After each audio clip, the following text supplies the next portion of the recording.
is this based on? Because it feels almost like Josei fan service. It's an original. Okay, I'm just confused by this. Hello fellow anime geeks and welcome to another first impression video where I sort of report my progress in my goal to try every anime series that I can. I've got an anime original for you guys today, which I'll be dissecting with my usual 4 questions, Ryman's Club. And if you're wondering why I'm pronouncing it that way, it's because it's short for Salaryman's Club on Crunchy. The mal-genre tags are sports and work life. Work life is sort of correct in that this is set in the world of Japanese corporate sports, but we don't really get to focus on the day-to-day work-life activities of an adult.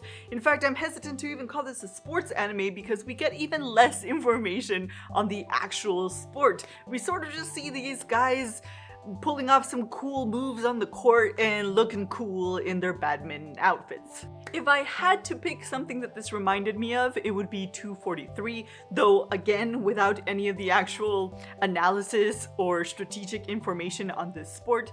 So I'm gonna go with coming of age drama? Like in 243, our protagonist is struggling to overcome his guilt over a traumatic event that happened in his school sports life that he actually feels responsible for. So he moves back to his more backwater home to pursue a different opportunity that's going to allow him to continue his passions. His new team has all of the standard cute boy two-dimensional characters with melodramatic backstories of their own, a very coach-like coach, and despite not discussing badminton at all, we somehow still hit a lot of the same sports anime tropes. We set up rivals through a practice match obtained through their leadership connections, we set up the real bad guy to beat, and we enter a competition. By far the most interesting character in this whole story is our protagonist's new doubles partner, with whom, unbeknownst to him, he actually shares a childhood memory. He helps our protagonist through his trauma and teaches him the basics of their company duties, which our protagonist is actually expected to do here since this company can't afford a purely contract athlete. This whole premise is actually what I find original about this anime, though I have to admit that when I first started watching it, it felt like it had to have been conceived in some sort of weird production meeting where a whole bunch of guys were just sitting around trying to figure out what anime original they could come up with to sell to working women.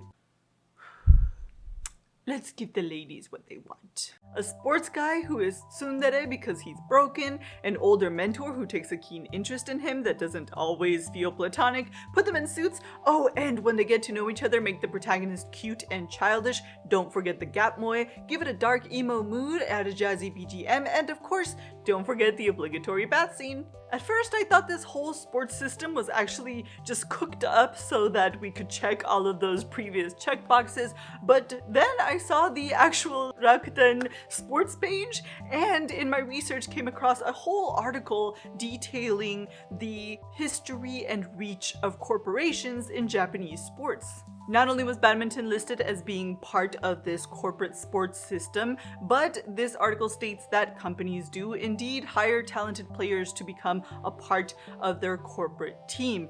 And they really, truly are oftentimes not expected to do any actual work. So this show gets brownie points for introducing me to a whole aspect of Japanese culture that I didn't even know existed. But is it worthwhile?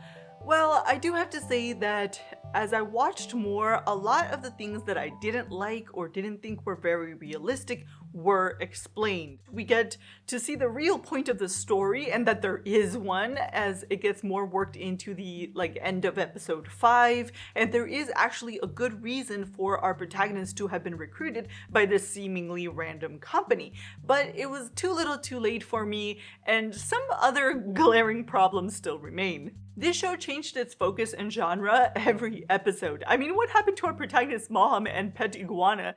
イグアナだって勝手に京都に就職しちゃったでしょ I couldn't escape the manufactured feeling of it all. It didn't feel like this anime was created because there was a specific story to be told, so it came across as propaganda or just emotional pandering. I can't even be happy that badminton is getting an anime because unlike Iwakakeru or number 24, where I really didn't like the anime because I really don't like fan service, I could at least appreciate that a sport that doesn't usually get a lot of recognition was getting some appreciation in anime form. No, I can appreciate that because we don't discuss the actual sport in this show. It's Fight Club. Badminton is Fight Club. And on that note, I'll catch you in the next video. Let's give the ladies what they want. And then there's the mean guy, who's obviously the mean rival. And then there's the friend. I'd be like, how does this work? Shouldn't you first make sure that like the person can do the job? Let me take off my suit jacket and put on my badminton uniform.